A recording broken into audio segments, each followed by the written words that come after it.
the entire history of the NFL. We got Rebound Football here. I haven't watched Rebound videos so long. It's been a while since Rebound actually uploaded. So we're here to check them out. Visual videos in the description. Y'all know these things. Let's take a look at this.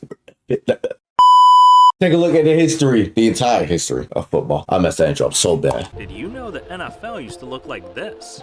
That the field used to be this small, or that players didn't use helmets. Much has changed throughout the years. So, how did we get here? Well, Sure did. It all started back in 1892, when the sport was stolen. England made up this crazy game called rugby, using this field and this ball. So, Americans just took everything and called it football. The only difference was, they made football extremely deadly, because while they both didn't wear any helmets or pads, instead of tackling, football players would fist fight, bite each other's ears off, or even gouge each other's eyes out. It was so bad that by 1906, over 100 people had died from playing football, and thousands of others became disabled. But in 1920, football became a game instead of a crime, when a player named Jim Thorpe formed the first ever pro football league and finally introduced some rules which stopped players from dying so much. They got some shoulder pads and leather helmets, told everyone to stop and legalized passing the ball. So now that things were official, they decided to name the league, calling it the American Professional Football Association, or APFA. APFA? Yeah, that name was booty. So 2 years later they changed it, and in 1922, the world was finally blessed with the NFL. Was that Mr. Bean?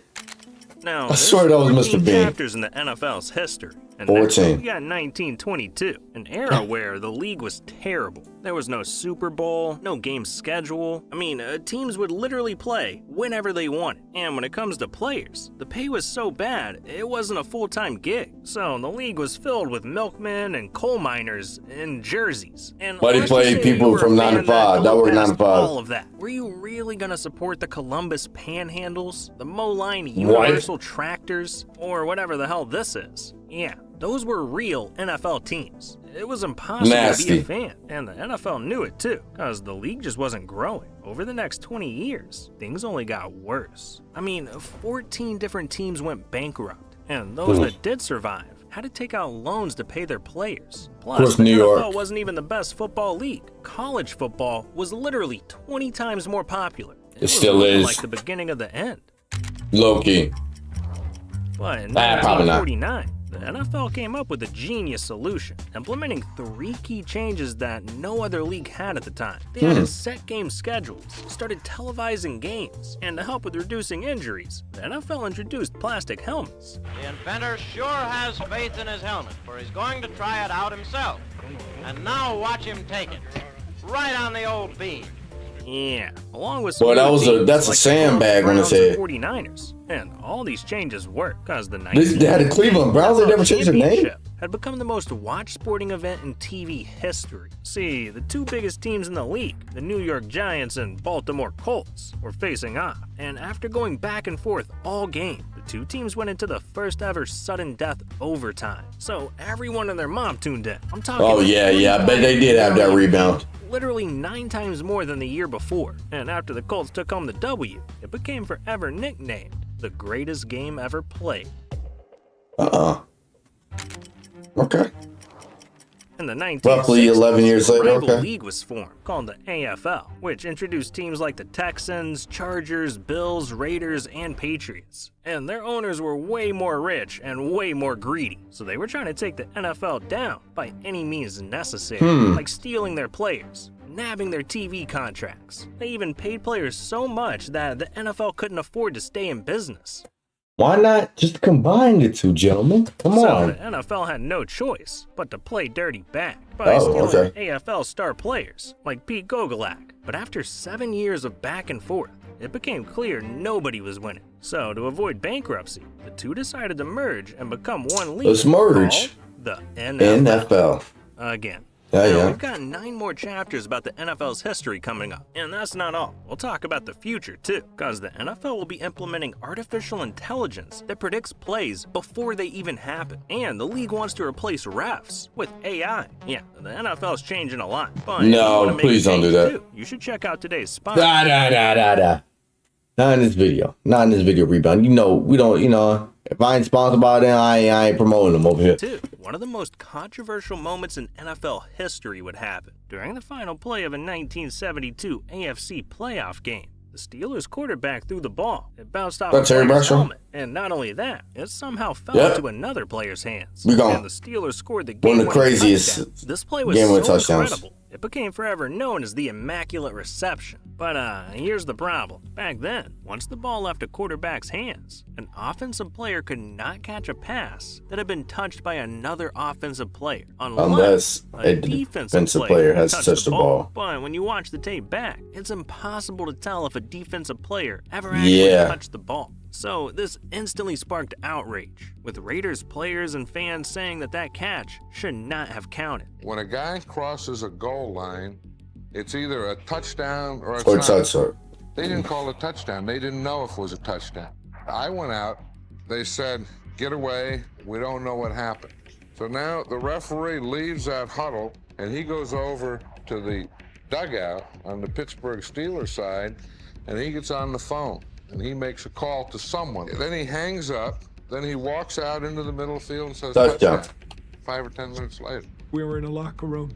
John came in and just said, guys, we got screwed. They call it John Madden. The reception. I call it the Immaculate Deception. Yeah, and it's still being debated to this day. The rest of the decade, though, was all about domination, because the Steelers became a dynasty, winning 3 Super Bowls in 4 years, with 9 Hall of Fame players on their team. It was unthinkable, but they weren't alone, because the Dallas Cowboys won 2 Super Bowls, and were actually never since became known as America's team. But nobody won like the Miami Dolphins, because to this day, they're the only team in NFL history to have completed a perfect record season, going 17-0. That's crazy. It's over, Bob. Way to go, Nicky. That's right, man. We were so close. We were so close. We lost to the Falcons, and of course, we lost in the Super Bowl. However, in 1980, the NFL was forced to prepare for his funeral. What? Oh, I know why. See, over the last decade, there were 3 separate plane crashes carrying sports teams, from the Marshall University football team to the University of Evansville and the United States boxing team. I know that. Resulting in the deaths of 191 people. Good evening. A charter jet carrying the Marshall University football team home to West Virginia crashed last night as it tried to land at the Huntington Airport. All 75 persons aboard were killed. It was the worst plane crash in the United States so far this year. This shook the sports world and made the NFL completely change their views on safety. So they cooked up all kinds of guidelines, like the disaster draft, where if a team suffers a tragedy, the league will host an emergency draft to replace their players. But the NFL wanted to improve safety on the field too, so they implemented stricter rules on contact to the head, neck, and face, making sure the chances of disaster were slim to none, which is exactly what the league needed.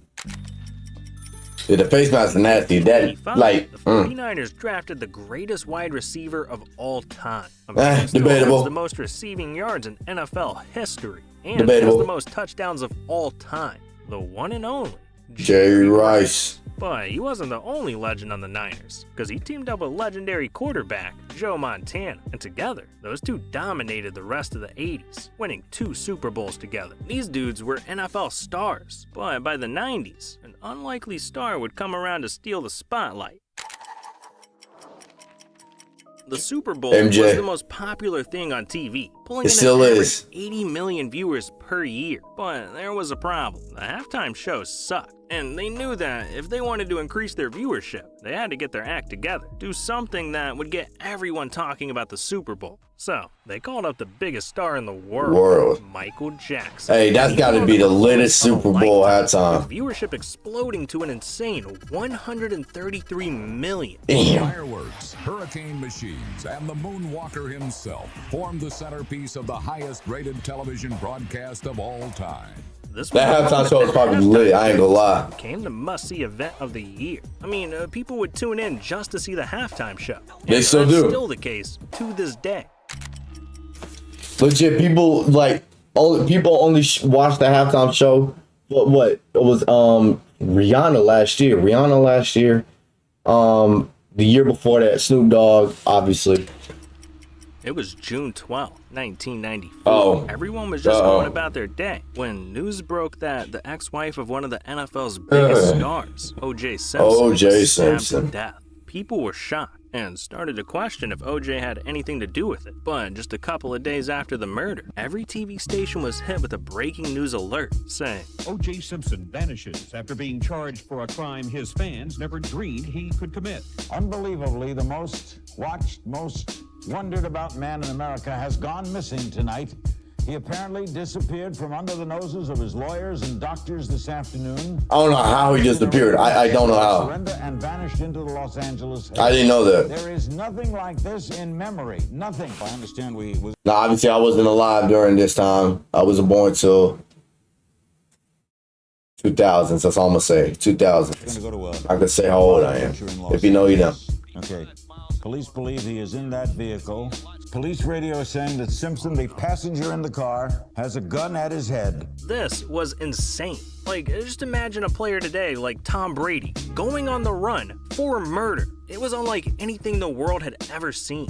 So once word got around, over 95 million people tuned in to watch OJ speed down the LA highway as he narrowly missed hitting civilians on the road. Highway Patrol. Yeah, I think I just saw O.J. Simpson on the 5 freeway, and we like looked at him, you know, and he like stared us down like he was dead. And finally, after a 45-minute chase, OJ surrendered. But the case was far from over, because as OJ went to trial, he argued that he had nothing to do with the murders, the evidence had been mishandled, and that the cops had been racist against him. But despite his pleas, all signs pointed to OJ being guilty. Hell, the entire public knew it. Like, why would you run the whole public knew it if you're innocent? But in the end, one crucial piece of evidence saved OJ's life. Item number 9, the Rockingham glove. Your Honor, at this time, the people would ask that Mr. Simpson step forward and try on the glove recovered at Bundy as well as the glove recovered at Rockingham. Yes.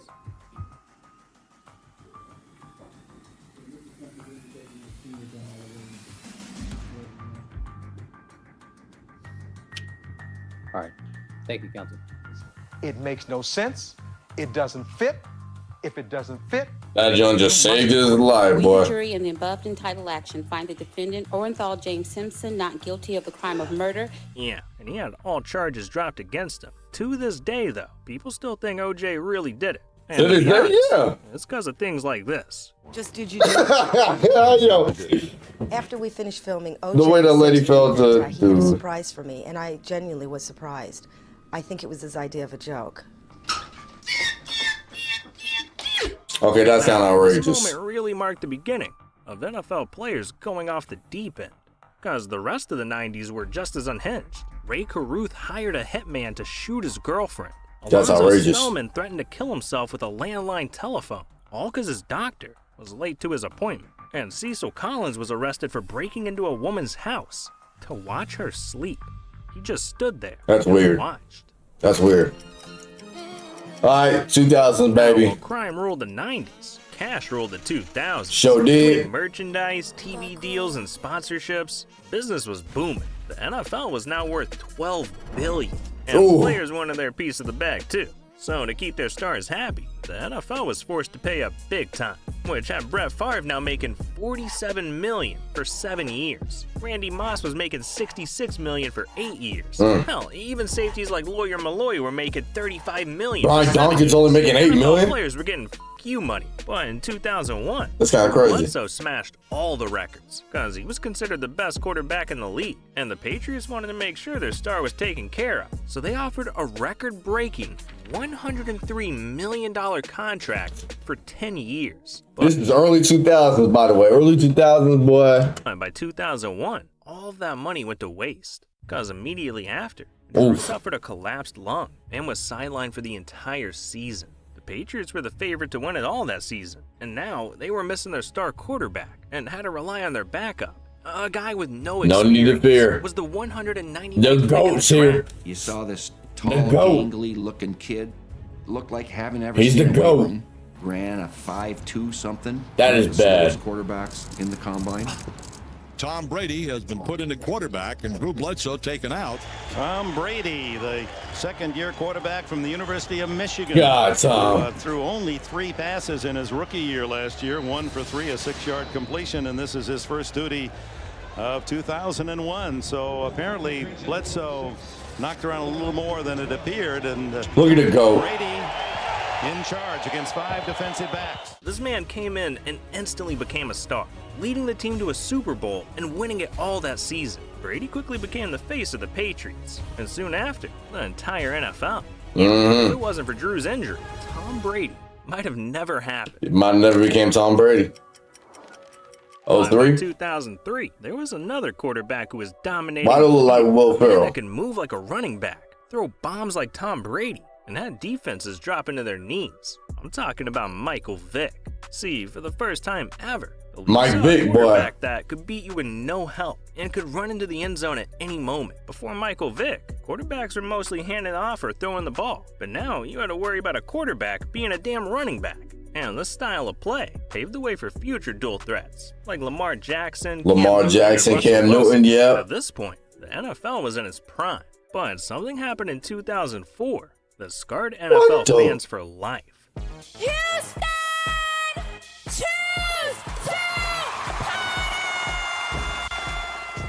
It was the Super Bowl 38 halftime show.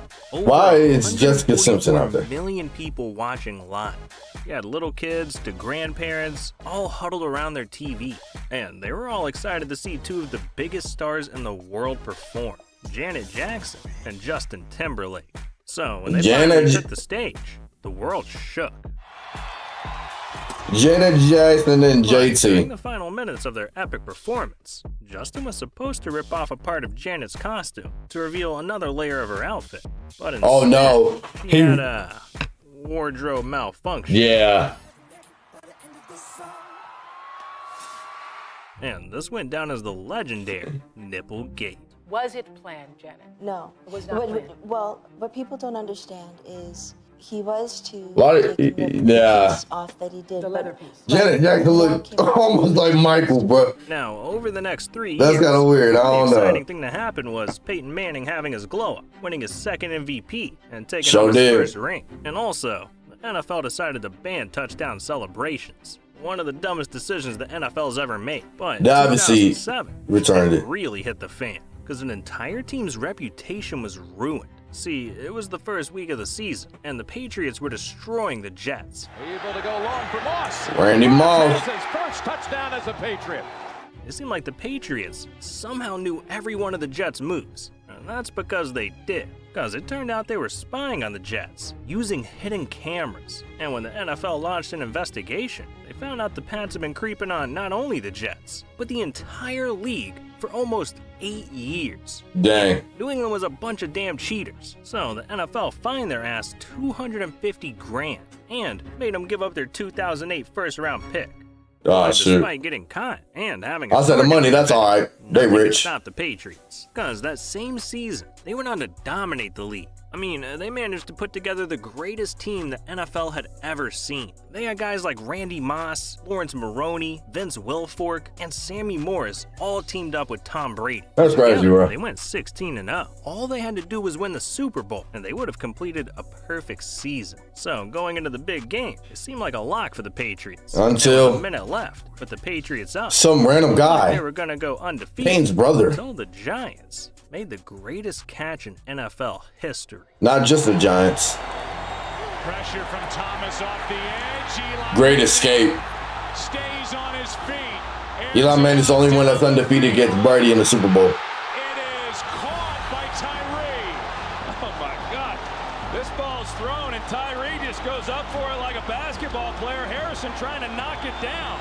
And Eli, man, I don't know crazy. how he got out of there. I don't know either. On the ground and then he came out of the pile. What a throw, Eli. Brandon Jacobs.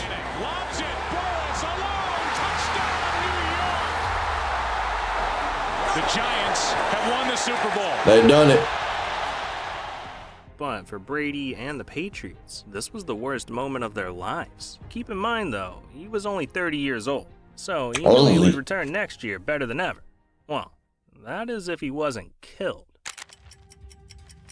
Cause in 2009, the Saints were caught trying to kill quarterbacks. See, after the playoffs, the Vikings filed a complaint to the NFL, accusing the Saints of purposely trying to injure them. So the league launched an investigation into the Saints and discovered something sinister.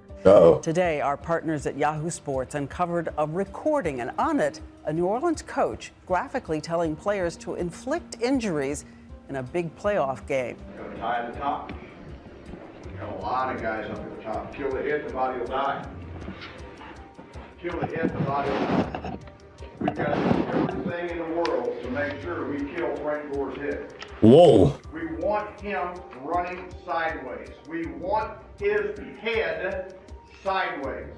The Saints were giving players bonuses for tearing ACLs, hitting guys with existing injuries, and even paying them $35 grand to try and permanently injure the Vikings quarterback. But in the end, that's the outrageous. Saints got hit the hardest, because 4 of their players were suspended for a total of 31 games, and 2 of their coaches were suspended for the entire season.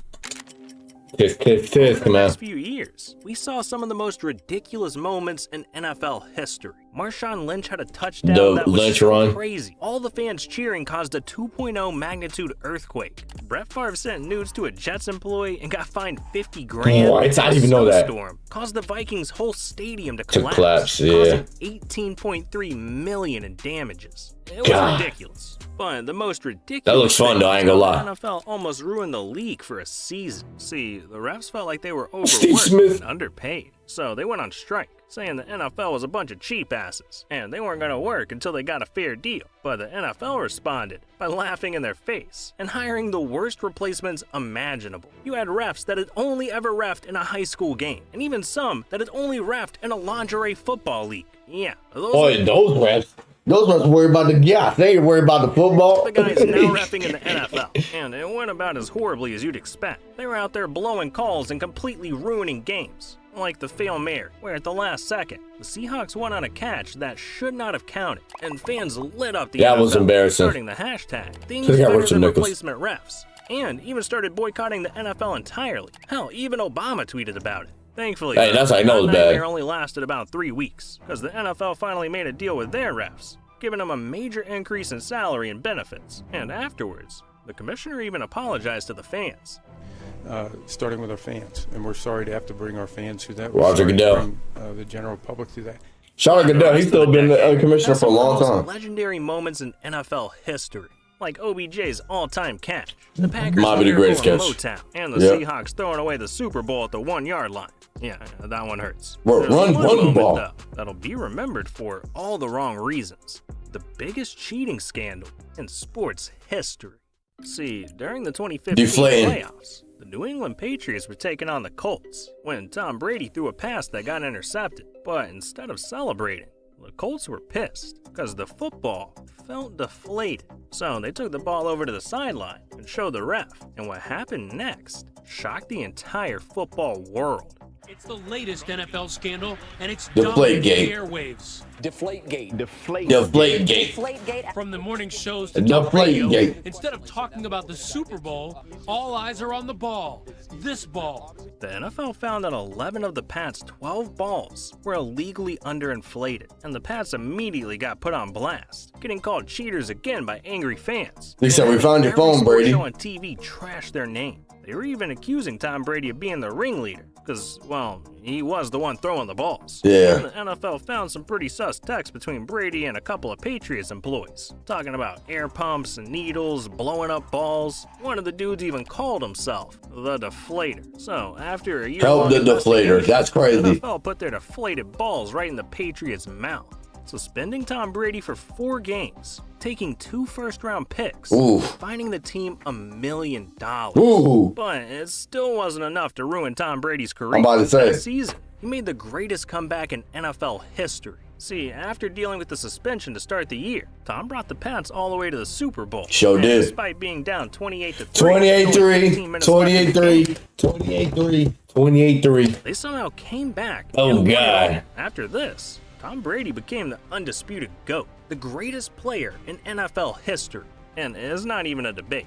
Now, between 2017 and 2020, the NFL had its craziest time period ever. The Browns lost every single game for almost 2 years straight. Aaron Hernandez went off the deep end. Pats owner Robert Kraft was busted at a rub and tug. Colin Kaepernick kneeled for the national anthem. Gronk broke the Super Bowl trophy. Saints fans tried to sue the NFL. And Tom Brady went to the Buccaneers and won his 7th ring at 42 years old.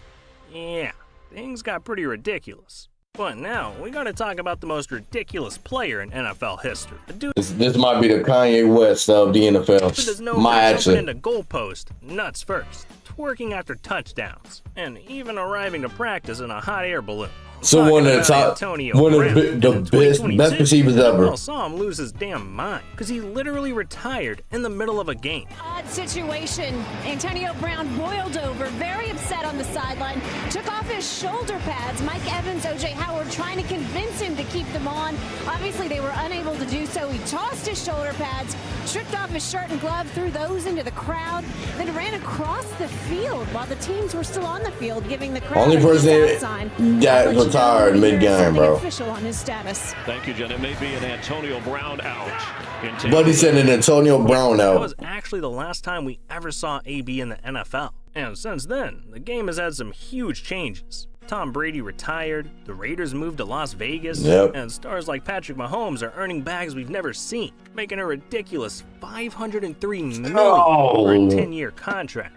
That is $500 million for throwing a damn ball. Well, look, where the game is when you're good, you're good. Crazy, because recently the NFL dropped a documentary exposing their plans to implement artificial intelligence into football, where they announced that fans will know exactly what play a team's gonna run, because AI is gonna start showing plays before they even happen. You can do the same type of thing with next gen. Nah, I don't know. Overlay player routes and I don't know. Before it even happens. I don't know if I like this. That's not it, because pretty soon players won't be able to do anything without a camera on them, because the NFL is gonna let fans track them using AI software. Hell, they even want to put mics on every single player so fans can pick between who they want to hear. Also, that's so much. Discussions of replacing refs entirely with AI. This is the future of the NFL. And keep in mind, we're only a couple of years into AI, so in 5 or 10 years, the game's gonna look a whole lot different. They about to change the game, bro. Not in a good way, but we'll see.